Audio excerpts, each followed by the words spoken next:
Hi guys, it's Chris at Cork and Crown. I'm back at my cider desk with some more cider to try.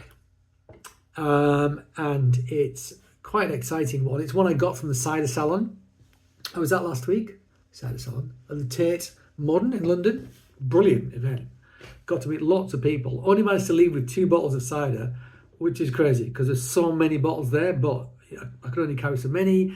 It was anyway. So one of them was a Townsend Farm, which we've already tried, dabbing it, called Cold Rack 2022, I think it was. And this is the second bottle. And this bottle is from Wilding Cider. We have had some Wilding Cider on the show. It's not a show on the show before. It's not a show. It's me and a rum. And I'll put the numbers on the screen for those. The films on the number on the screen for those, if you want to have a look. This is their home orchard. Their home orchard. And so Becky and Sam Leach were in the food industry previously. In fact, Becky worked for somebody that I worked for as well. I met her once at the cider salon, but not in the capacity of our previous occupations. She worked for the Tretown Brothers making Go With Caerphilly in Somerset. And I worked for the Tretown Brothers in London for a few years, running their stand in Borough Market. And so our paths didn't cross, but they sort of did. Both worked in cheese. And anyway, Sam and Becky ended up getting into cider. And I'm going to read what it says on the back of the label, because it's interesting. It says, the first single orchard cider we have made from our home orchard since taking it on in 2018. This cider is a result of our grafting work since then, and these grafted trees coming into fruition to balance the orchard for cider making. So I think they were grafting some sharps and bitter sharps. I think there was lots of bittersweets in there, like your Dabonets and Yarlington Mills, and they started grafting things like, Foxwell and Kingston Black in there to bring some acidity. I think I'm right in saying that. To balance the orchard for cider making. The result is fruity and fresh, easy drinking and delicious. Varieties Dabonet, Yarlington Mill, Ellis Bitter, Bulmer Sweet, Porter's Perfection, Foxwhelp, Court Dimmock, Major, full stop.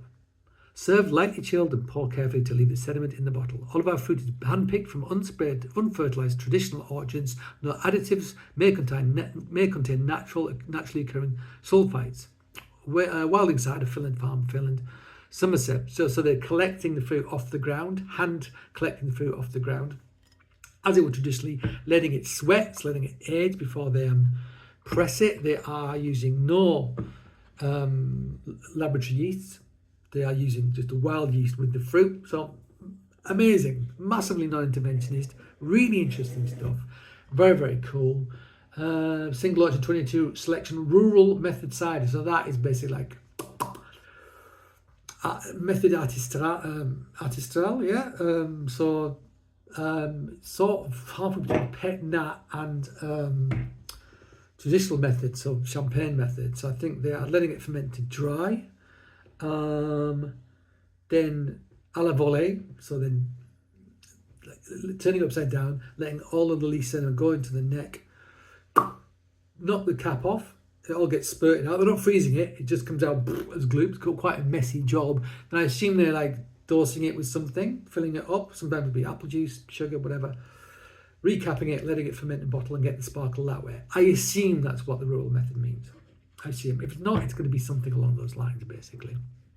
And I'm very excited to try it. So another thing's happened. I'm going, hopefully, I've asked if I can attend Adam Wells's Perrybuck tasting in London at the Miller near Guy's Hospital, London Bridge, next Wednesday. I mean, this is not going to be going out live. Today it is the 22nd of May. And the event is on the 29th of May. I'm not going to be able to do any more tastings, I think, because I'm working tomorrow night with my friend Ned Palmer, cheesemonger, Cheesemonger's Guide to the British Isles, Cheesemonger's History of the British Isles, in fact. He wrote that book, read it, excellent book. I'm working with him tomorrow night, we're doing an event together.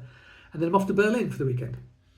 Blah, blah. So this will, so basically, that's a cool thing I'm going to attend, but I probably will have attended it by the time you see this. So I'll probably say something about that in a future film. But let's open this for now. Enough of the jibber jabber. I'm already 5 minutes in. Flipping it, Chris. Get on with it.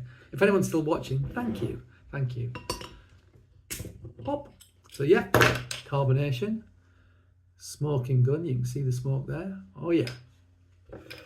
Let's pour it out into the cider. My favourite glass for tasting, my cider salon glass. Fresh out of our new dishwasher. It's looking nice and clean. So very gentle carbonation though. No problem with that. I much prefer that. Nice colour. Amber, quite dark. So one assumes they've let, they've let the apple sit prior to pressing. Some oxidation, some colour coming into the cider that way. Also makes it easier to press. You get more juice extraction if you let them sit after you've scratted them as well. So possibly that's what they're doing. Wouldn't surprise me. It's a traditional thing to do when they're very traditional. Like old school. Let's smell it. Okay, not what I expected at all. Give me a sec on this one. Oh, it's quite subtle. There's an apple character to it. Like a sweated, oxidized apple character to it, which is great. So forget your Granny Smiths. This is like deep, rich, sweet. There's that kind of like, salted apple character again, rather than your green manic Granny Smith thing. Oh wow, there's something else in there and I cannot. My brain won't go there. My brain won't go there. What is it?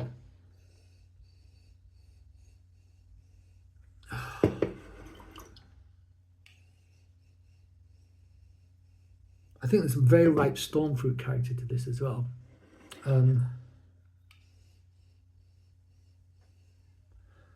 And sorry guys, this is going to drive me mad.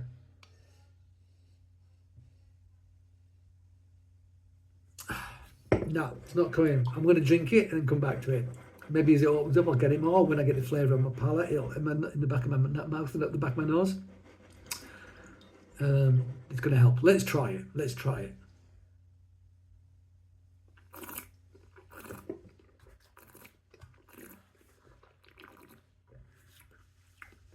So, there was residual sugar in this. I'm going to assume that's because they got rid of all the yeast and gunk that came out. They topped it up with something sweet, corked it, and it's slightly sparkling, so pet that, but not fully sparkling because they didn't have enough yeast to finish the job. That's what I'm going to assume. And it's what, 7%? Is it? What's 6.6%? Okay. These are all assumptions.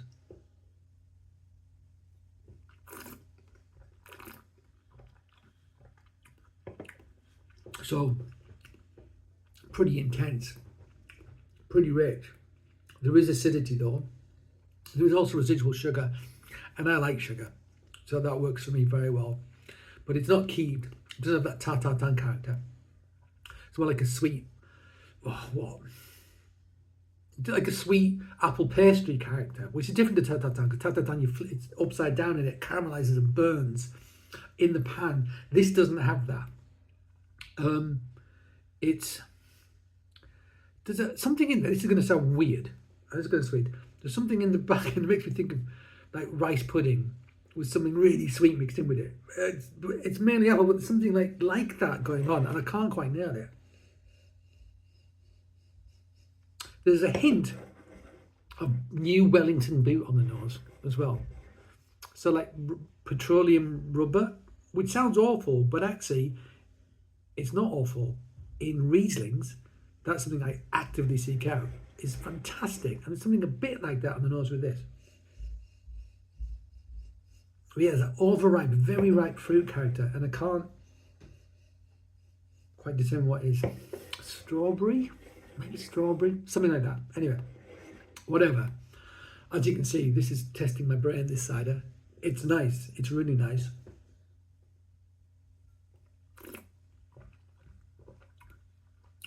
It's rich, it's intense, it's got sugar, it has got some acidity as well to offset it.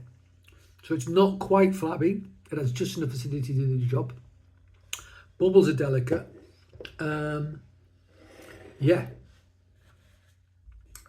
It's a really interesting expression of their home orchard, fully organic, with this incredible blend of apples I mean, a lot was Dabonet, Yarlington Mill, Ellis Bitter, Bulmer's Sweet, Potts Perfection, Foxwell, Court de Wick. I mean, the Foxwell must have been quite small quantities because it can be massively acidic. You know, we had a single variety Foxwell from Ross and White a few films ago, and it actually was quite delicate for a Foxwell, but it still had that mouth-watering capacity.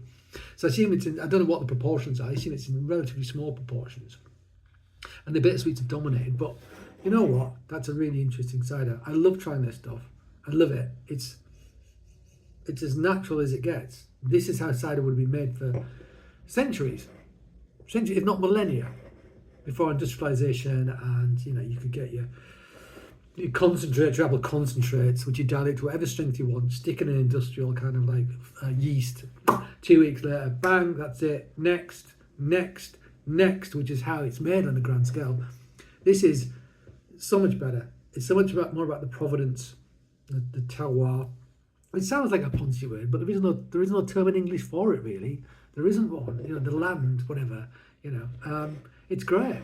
It's great, and all this stuff is worth trying. It's really interesting, and I love what they're doing because not many people are doing it. You know, this sort of stuff, like these wild ciders, these wild ferments that dominate this show. It's not a show, but they don't dominate the market. They are tiny. They're tiny. It's the big industrialists that sort of dominate the market, and form people's ideas about what cider is. And unfortunately, it's a million miles away from this. And what a pity that is. And that's why I do things like this. Anyway, blah, blah, blah.